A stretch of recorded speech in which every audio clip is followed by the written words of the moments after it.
Hello दोस्तों, स्वागत है आपका हमारे यूट्यूब चैनल कटारिया फार्मेसी में। दोस्तों, आज हम पढ़ने जा रहे हैं क्वालिटी एश्योरेंस की यूनिट सेकंड का लास्ट पार्ट है दोस्तों। इसके बाद अपन थर्ड यूनिट स्टार्ट करेंगे। दोस्तों, इसमें दे रखा है इक्विपमेंट एंड रॉ मटेरियल, इनके बारे में डिस्कस करेंगे दोस्तों। जो इंडस्ट्रीज़ में यूज़ किए जाते हैं उनको कैसे प्रॉपर मेंटेनेंस किया जाता है और उनका परचेज़ करने के लिए क्या क्या ध्यान रखा जाता है। तो शुरू करते हैं वीडियो को। अगर वीडियो अच्छी लगे तो वीडियो को लाइक करो और चैनल को सब्सक्राइब कर लो और अपने फ्रेंड्स तक वीडियो को शेयर कर दो। दोस्तों, वीडियो को पूरी देखना, स्किप मत करना, जिससे आपको अच्छे से समझ में आ जाए। तो शुरू करते हैं वीडियो को। Location, design, construction, adaptation and maintenance of equipment should as per the operation to be carried out. मतलब मेंटेनेंस रखा जाता है इक्विपमेंट्स का। इसके अंदर major aim of layout and design equipment should be reduce the risk of error and allow effective cleaning and maintenance. मतलब errors को कम करने के लिए यूज किया जाता है सब कुछ मेनली इंडस्ट्रीज में, जिससे कि हमारा प्रोडक्ट सेफ रहे। फर्स्ट टॉपिक दे रखा है हमारे सिलेबस में इसके लिए, इक्विपमेंट सिलेक्शन। इसको देखते हैं क्या होता है इसके अंदर। इक्विपमेंट्स को सिलेक्ट कैसे करते हैं। For the manufacturing of intermediate and active pharmaceutical ingredient equipment of appropriate design and adequated size should be use. Adequated size होनी चाहिए उनकी, proper maintenance. For the manufacturing equipment should be located suitable for intended use, cleaning, sanitation and maintenance. उनका proper maintenance होना चाहिए। उसके अंदर cleaning, sanitation सब कुछ इंक्लूड कर लिया है। Use of the production equipment should be under the qualified operating range. मतलब क्वालिफाइड ऑपरेटर ही यूज करना चाहिए जो भी हमारा इक्विपमेंट यूज हो रहा है, अन्यथा कोई भी यूज ना करे उसको। सम मेजर इक्विपमेंट जैसे reactor, storage container are permanently install processing line use for intermediate और API production should be properly identify. मतलब जो लार्ज इक्विपमेंट्स होते हैं जिनको प्रॉपरली यूज किया जाता है उनको परमानेंट फिक्स कर देना चाहिए। Close and contain equipment should be preferably use. मतलब जो भी कंटेनर है या मतलब इक्विपमेंट यूज करें वो क्लोज होने चाहिए, जिससे कंटामिनेशन के चांसेस कम हो जाते हैं। वाइल यूजिंग ओपन इक्विपमेंट और when equipment is open risk of contamination is high. Purchase specification for equipment, इसमें क्या है। Before purchasing equipment the following aspect should be consider. कौन कौन से हैं।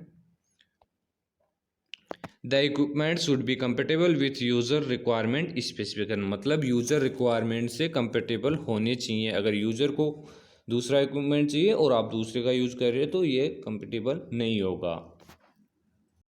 The following question regarding the design, size, location, adaptation and construction of equipment should be ask. मतलब ये कुछ क्वेश्चंस हैं जो जरूर पूछने चाहिए regarding the design, size and location before purchasing the equipment. First question है इसके अंदर, why the equipment should be purchase. मतलब इक्विपमेंट को क्यों परचेज किया जा रहा है। For example, creating new facility, increasing capacity, adapting to new and improve technology. तो इसमें एग्जाम्पल आ गया कि फैसिलिटी को बढ़ाने के लिए, न्यू फैसिलिटी ऐड करने के लिए परचेज किया जा रहा है इक्विपमेंट को, या फिर कैपेसिटी को इंक्रीज करने के लिए, या फिर न्यू इम्प्रूव टेक्नोलॉजी ऐड करने के लिए। इसके बाद सेकंड क्वेश्चन है इसमें, which operation are purpose to be perform using the equipment. मतलब कौन सा ऑपरेशन इसके द्वारा परफॉर्म किया जाएगा। The equipment capability analysis, granulation और स्टेलाइजेशन। ये एग्जाम्पल हैं, इसके अलावा बहुत कुछ आ सकता है लेकिन अपने ये एग्जाम्पल इंक्लूड किए हैं। इसके बाद मेंटेनेंस ऑफ इक्विपमेंट, जो इक्विपमेंट अपन को यूज़ कर रहे हैं उसका मेंटेनेंस भी रिक्वायर्ड होगा, तो वो कैसे होगा। The installation of equipment should be such the risk of contamination or error is minimize. Fix pipe work should be label clearly showing the content and direction of flow. मतलब clearly showing fix, मतलब जो pipe होते हैं वो use करेंगे जिससे जो हमारा कंटेंट है उसे डायरेक्टली देख सकें अपन। Production and control operation should be utilize balance and other measuring equipment of the appropriate range and precision. मतलब जो भी अपन कैलिब्रेटिंग यूज़ करते हैं उनका प्रिसीशन किया जाना चाहिए, कैलिब्रेट होने चाहिए equipments.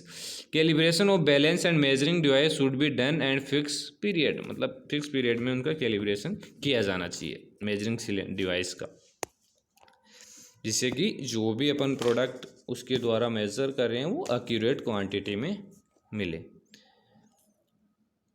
Production quality cleaning and production equipment should be perform on the schedule basis. The equipment should be wash clean and dry to prevent the risk of contamination. The production and quality control area should be have any defective equipment, मतलब उसमें कोई भी defective equipment नहीं होना चाहिए industries में। Close and contain equipment should be preferably use. Equipment or utensils should be clean, store, sanitize and sterilize as per the requirement. तो दोस्तों ये अपन ने इक्विपमेंट के बारे में देखा था। अब देखेंगे अपन रॉ मटेरियल के बारे में। दो टॉपिक दे रखे हैं रॉ मटेरियल के बारे में, उनको भी डिस्कस कर लेते हैं। Maintenance of store for raw material, मतलब जो स्टोर यूज़ करते हैं अपन रॉ मटेरियल को स्टोरेज करने के लिए, उसका मेंटेनेंस कैसे किया जाना चाहिए। तो देखते हैं। The handling and storage of material should be in such A way that degradation, adulteration and cross contamination can be prevented. Storage area specification, sufficient capacity, clean, dry and maintenance with acceptable temperature limit and separate sampling area. Storage condition क्या होनी चाहिए इसके अंदर। Room temperature should be 30 degree Celsius and AC storage, अगर किसी product को AC storage चाहिए तो उसका 25 या 22 डिग्री सेल्सियस हो सकता है उसका temperature. Labelling of material in storage area, मतलब जो भी मटेरियल अपन स्टोर करें उस पर लेबलिंग होनी चाहिए। Name of the product, batch number given by the supplier और एक्सपायरी डेट मेंशन होनी चाहिए। चेकलिस्ट बिफोर स्टोरेज, स्टोरेज करने से पहले चेकलिस्ट करनी चाहिए। Checklist during storage release by the QC unit, मतलब क्वालिटी कंट्रोल यूनिट ही ओनली रिलीज कर सकती है स्टोरेज किए गए प्रोडक्ट्स को। इसके बाद है purchase specification of raw material. Detailed procedure should be established for the receipt, identification, quarantine, storage, handling, sampling, testing and approval, rejection of material, मतलब प्रॉपर डॉक्यूमेंट वे में इसको कंप्लीट किया जाना चाहिए इस प्रोसेस को, रॉ मटेरियल के purchase को। परचेज स्पेसिफिकेशन क्या है इसके अंदर।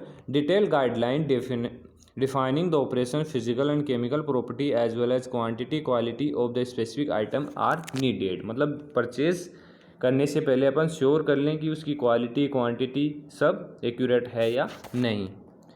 मोड ऑफ परचेजिंग क्या मोड है। बाय इंस्पेक्शन, पहले इंस्पेक्शन करेंगे। बाय सैंपल, सैंपलिंग लेंगे उसका। By description of brand, brand का डिस्क्रिप्शन देखेंगे। बाय ग्रेडिंग, ग्रेडिंग कितनी है उसकी। स्टेप ऑफ परचेजिंग, क्या क्या स्टेप हैं इस परचेजिंग में। परचेजिंग एप्लीकेशन, पहले एप्लीकेशन किया। फिर सिलेक्शन ऑफ सप्लायर, किस सप्लायर से अपन को माल, मतलब जो रॉ मटेरियल है वो लेना है। फिर इन्विटिंग कोटेशन, इसके बाद pacing of order, order place किया। इसके बाद रिसीविंग द मटेरियल, मटेरियल अपने पास आ गया सप्लायर से। इसके बाद checking of the invoice and bill, invoice and bill को चेक करेंगे। उसके बाद recording of bill in book. इसके बाद release the payment to the supplier. तो ये स्टेप हो गए purchasing of the raw material. इसके बाद purchasing staff should have specific and intensive knowledge to product and supplier, मतलब जो परचेजिंग स्टाफ है उसको नॉलेज होना चाहिए जो प्रोडक्ट है उसके बारे में और जो सप्लायर है उसके बारे में। तो इसके लिए मेनली यूज़ होता है फार्मासिस्ट एंड केमिस्ट का रोल होता है। Knowledge and experience of quality requirement of various material purchase department can be head of the purchase, मतलब इसमें हेड होना चाहिए फार्मासिस्ट या केमिस्ट। तो दोस्तों इस यूनिट में बस मेनली यही दे रखा था कि अपनी जो इंडस्ट्री है उसका इंफ्रास्ट्रक्चर कैसे होता है, उसमें प्रीमाइजेज, लोकेशन वगैरह, मतलब जो इक्विपमेंट होते हैं उनका प्रॉपर मेंटेनेंस कैसे करना चाहिए, रॉ मटेरियल कैसे परचेज करते हैं, इक्विपमेंट कैसे परचेज करते हैं, क्या क्या रिक्वायरमेंट्स होती हैं उनके, सभी के बारे में डिटेल स्टडी कर चुके हैं अपन। तो अगर आपको वीडियो अच्छी लगी तो वीडियो को लाइक करो और चैनल को सब्सक्राइब कर दो दोस्तों, और अपने फ्रेंड्स तक भी इसको शेयर कर दो। मिलते हैं दोस्तों नेक्स्ट वीडियो में अगली यूनिट के साथ। धन्यवाद दोस्तों।